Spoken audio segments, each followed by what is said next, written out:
In the last stream, we were working on setting up our very first resource chicken from the Roost Ultimate mod. We took our lava chicken here, we actually upgraded it using the chicken trainer, and we of course automated the production of these tier 2 chicken seeds using the garden cloche, receiving an unlimited supply of water from this pitcher plant. And using those seeds with our chicken, we are now making a limitless supply of these lava eggs. Between streams, I have been periodically moving some of these lava eggs over to our emerald furnace. I've also tweaked the setup in here a little bit. I've gone back through to the slot memory settings, and you'll see along the top here, I've locked almost all of the top slots to all of the different clusters to make sure that the furnace here is always smelting clusters before it starts smelting things like clay balls, because we don't really want it smelting the clay balls at all.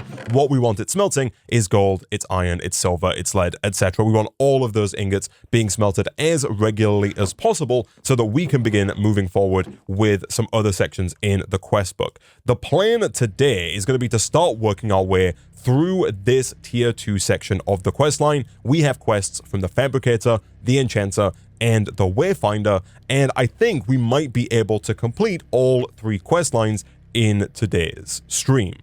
The first one over here, the Fabricator, wants us to make a superheating element, which doesn't really seem too difficult. It needs 1 steel casing, which we've made before, 4 infused alloys, which we're making right here with redstone and copper, and then 4 of these magnetic coils from Oritech. These are made with copper wire and Invar ingots. Invar we can make as an alloy between nickel and iron. We can do that in our foundry, and then the copper wires we can make in very much the same way that we made electrum wires a few episodes ago, by just making some copper plates and then placing them into the stone cutter. And so I don't really think that the superheating element here should be too difficult for us to make, and it only requires 163,000 FE, which is not going to be a problem for us.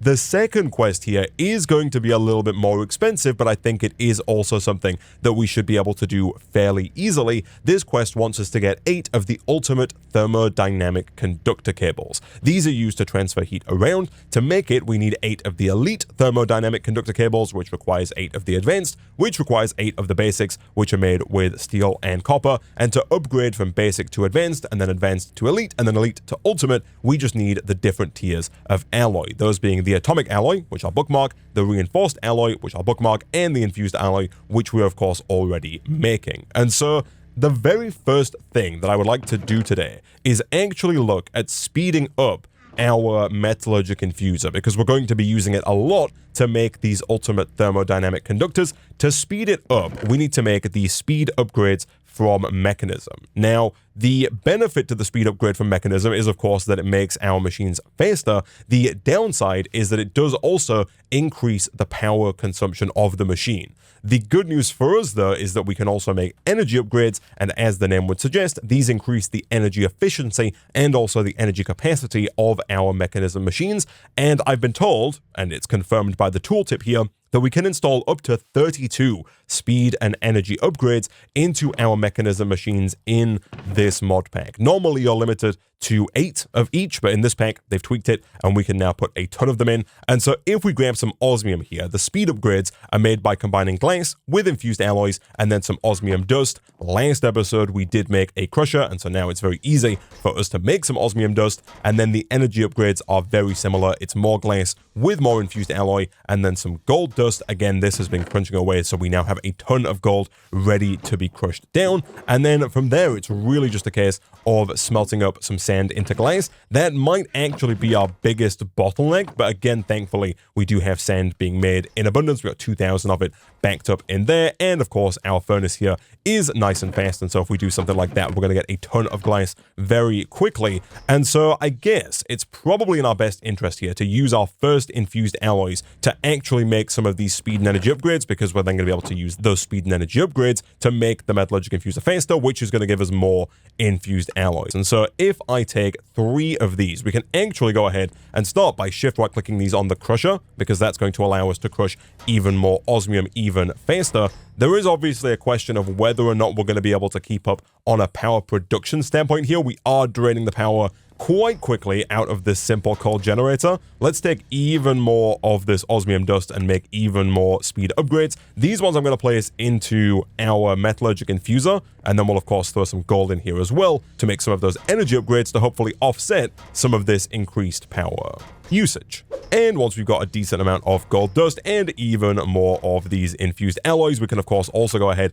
and make a bunch of energy upgrades here. I'm going to go ahead and throw in 8 for now. Right in here in the bottom left, you can see the power usage. If we put some redstone in, this machine is currently using 112.4 FE per tick. If we shift right click in all of our energy upgrades, that's going to drop all the way down to just 11.2 FE per tick, which of course is then going to give us space to put in even more speed upgrades. Over here, the way you get the speed upgrades out of the machine, in the top right, you can click upgrades, you can click speed, and then you can click uninstall to take them all out. And if we do something like this, that's going to make this machine even faster. So now if we add even more redstone, it is back up to 63.2 FE per tick, but you'll see that it's way faster than it was just a moment ago. Now, the next problem that we're going to run into is that if we want to upgrade our infused alloy here to the next tier, the reinforced alloy, we need to get either enriched diamond or diamond dust. Now, diamond dust is going to be the easier resource for us to get because we can just put diamonds into the crusher. However, if we look at the conversion here, you get 10 millibuckets of diamond per diamond dust, whereas if we go ahead and enrich that diamond, the enriched diamond gets us 80 millibuckets. So it's 8 times more efficient if we first enrich the diamond, which we can do with an enrichment chamber from Mekanism, which again doesn't seem too difficult. The only possible bottleneck for us here is going to be if we don't have enough steel. The good news is we totally do. And so if we go ahead and do something, I guess for now like this, we can go ahead and grab some of our diamonds out of here and whack those directly into the enrichment chamber. You can also do the same thing for redstone as well, by the way. If you enrich the redstone first, it becomes 8 times as efficient. I'm not as bothered about enriching the redstone just because we have so much of it and it's coming in faster than we're using it, but for the diamonds especially, I do think it's very much so worth enriching it first to get us 8 of these reinforced alloys per diamond as opposed to just the regular one. It's also just way faster as well because it would take the same amount of time to crush a diamond as it takes to enrich it, and you of course get 8 reinforced alloys from that as opposed to just the one. And then finally, if we want to upgrade all the way up to atomic, we need to get either enriched obsidian or refined obsidian dust. Again, the process here is basically the same. We want to enrich the refined obsidian dust to get more efficiency, and to make refined obsidian dust, we have to combine regular obsidian dust with diamond inside of the metallurgic infuser. And if I'm not mistaken, the obsidian dust is going to be acquired by just throwing regular old obsidian into our crusher. Real quick though, before we do that, I think I will take a second to make at least a couple of speed and energy upgrades for all 3 of these machines here, just so that we're not spending too much time moving speed and energy upgrades around. One other thing we could also look at making is the installer card here. This basic tier installer, I think, is the only one we can make because the advanced installer requires Fortron infused blocks within our world engine, so we can't make that one just yet. But the basic tier installer is currently craftable and is actually quite easy. 2 basic control circuits, 4 redstone, and 2 iron is all that we need. And so if we quickly grab some iron and some redstone, we should be able to potentially take one of our simple coal generators over through to the world engine and very quickly get at least 2 of those installers, which are going to basically triple the speed of our machines. I also did not know that this retained its power buffer, but we've just moved it over from the overworld, and we can now confirm that it does indeed retain its power buffer, which is actually very good to know. Once this is done though, we can take both of these back home, and essentially all we need to do here is just shift right click these onto our machines like this, and you'll see now they have 3 slots. And if we click auto sort on, that's going to go ahead and basically triple the speed of the machine without dramatically increasing the power cost. It does triple the power cost, don't get me wrong, but I believe that the power cost scales linearly when you put in the installers, whereas when you put in the speed upgrades, it increases exponentially. So the more speed upgrades you have in, the higher the power usage gets in relation to the speed, whereas when you put the installer in, the power usage goes up in line with the increase in speed. So I think it's usually best to start with the installer, and then if you want to make it faster after that, that's when it's worth putting in the speed and energy upgrades. Either way, like I said, I'm going to go ahead and turn some more gold here into dust as well. I'm going to make some more speed and energy upgrades, try and get at least a few into each of these, and then we'll come back and see if we can't get the atomic alloys for the ultimate thermodynamic conductors. Alright, and not too long later, we now have 8 speed and 8 energy upgrades in every single one of these machines. Again, you can put much more in here, but for now, I think this should make these more than fast enough, and you'll see now that getting obsidian dust is way easier. From there, of course, we can then use our enriched diamonds to do something like this and get ourselves a bunch of the refined obsidian dust, and then we can, of course, take that refined obsidian dust and place it directly into our enrichment chamber here to get that enriched obsidian, which we can then place back into here with our reinforced alloys. And at that point, I think we now have everything that we need to actually make the ultimate thermodynamic conductors. So we can start with the basic ones. We're just missing steel, and we do still have some steel dust from a previous episode. Let me quickly push that to the front of the queue there. And once we have at least 2 steel, we can make the first set of thermodynamic conductors. We can then very easily upgrade those from basic to advanced, from advanced to elite, and then of course from elite to ultimate. That should complete this quest. It totally does.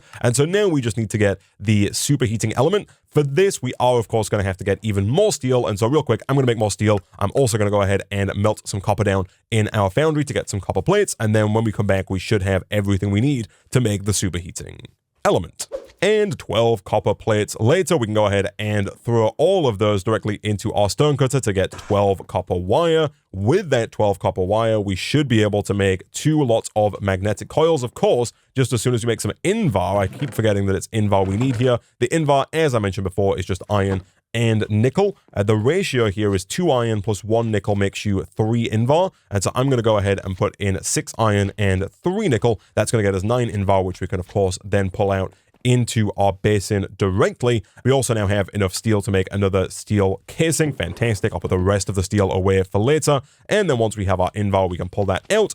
And I think that should be basically everything for the superheating element. And then the final quest here is actually also very easy to do. It's 4 tin, 3 redstone, and 1 energy tablet. We actually made an energy tablet in a previous episode, and so we should, I think, have everything we need to make another one of those. We do indeed. And so we should be able to basically complete the Fabricator's complete quest line here. Let's go ahead and craft up the 4 magnetic coils. Boom and boom. Then let's quickly head back through to the world engine. And if we do something like this, and like this, we can go ahead and craft up our superheating element. Nice. Then quick/home, and again, if I'm not mistaken, we should have everything we need to make the resistive heater. Nice. And so with that, what I am going to do, I'm going to quickly dump some of the stuff out of my inventory here because we are getting pretty full on resources. I'm also going to go ahead and claim my quest rewards because we have got a lot of quest rewards to claim. If we look here on the sidebar, there's a lot of exclamation marks. So I'm going to again click the collect all rewards button. That's going to give us a ton of coins, taking us up to 628, as well as giving us a single battery that is half full from actual additions. Nice. I do believe though that now we can do a quick teleport back to the Echo of Guidance. And from there, we should be able to teleport straight through to the Echo of the Fabricator to complete his storyline. I hope I was able to help you with something, though there's not much I can offer in the first place and even less now. The more competent echoes should have better things for you to do. If you're interested, I hope my shop can provide you with some useful or fun items. The cardboard box here is actually quite useful for moving spawners around. I do also see that he sells giant compact chance cubes as well. There's definitely some stuff here that could be quite useful at some point in the not so distant future, but now that we've completed the Fabricator questline, I'm going to jump right over to the Wayfinder questline. The Wayfinder questline here is another vault questline. So there is a quest for locating the vault. I will go ahead and take that compass.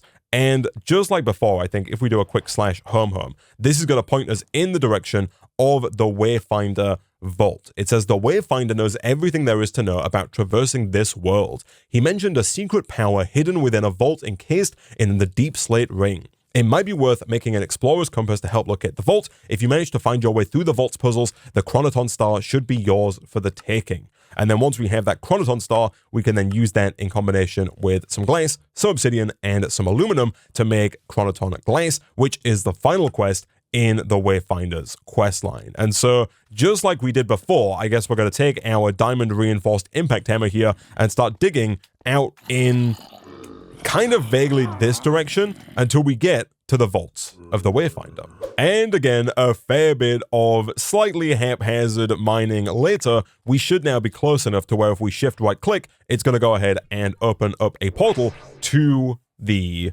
vault. So first question, can I put torches down? The answer to that is no. And so I guess down we go. Hello, and again, welcome to the FTB Science Computer-Aided Enrichment Center. We hope your brief detention in the Relaxation Vault has been a pleasant one. Okay, so there's a player head.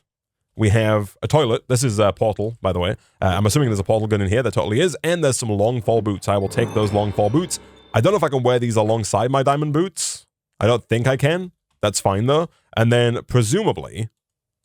Can't turn that off. Presumably, I can use our portal gun here to get out. So, the block is not able to support a portal. So, there's a little tiny hole here. Can I shoot through that?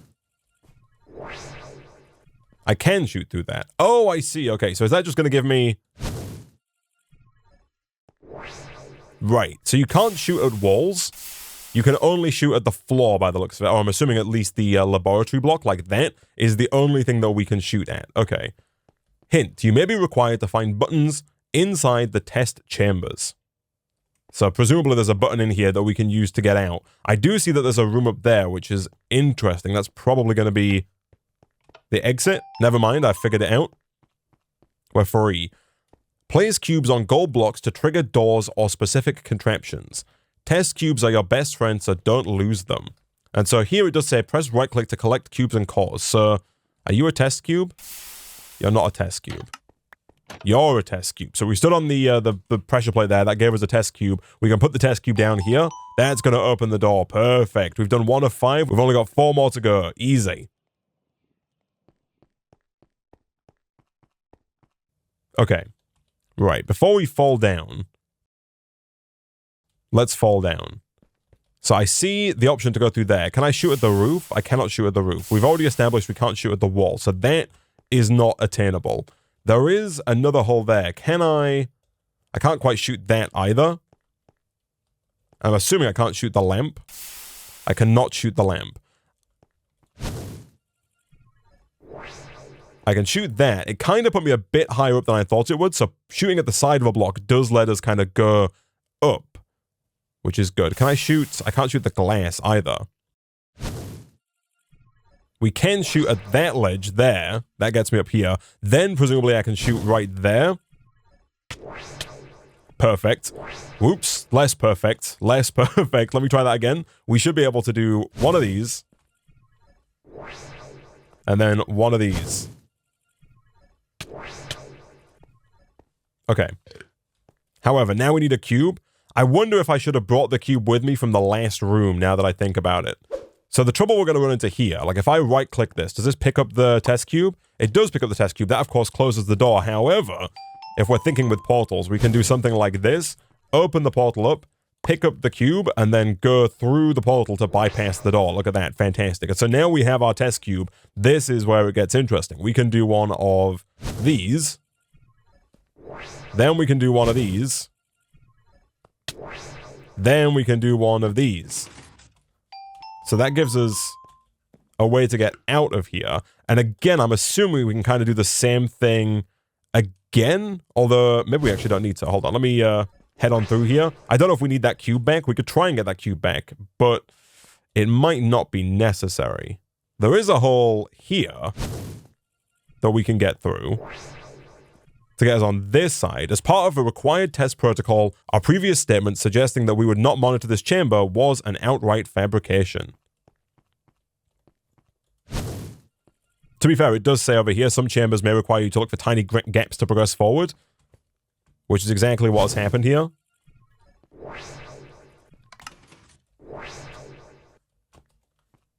Send me back.